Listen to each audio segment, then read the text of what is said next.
Сила нажатия 50 грамм.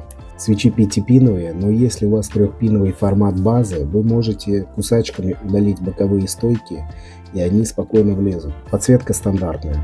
Хочется отметить, что этот производитель захватил рынок щелкающих свечей. Отчасти благодаря огромному выбору в этом сегменте, ну и безусловно благодаря качеству и эксклюзивному строению самих переключателей. Тайпинг будет на чудесный АК-820 с гаскет маунтом.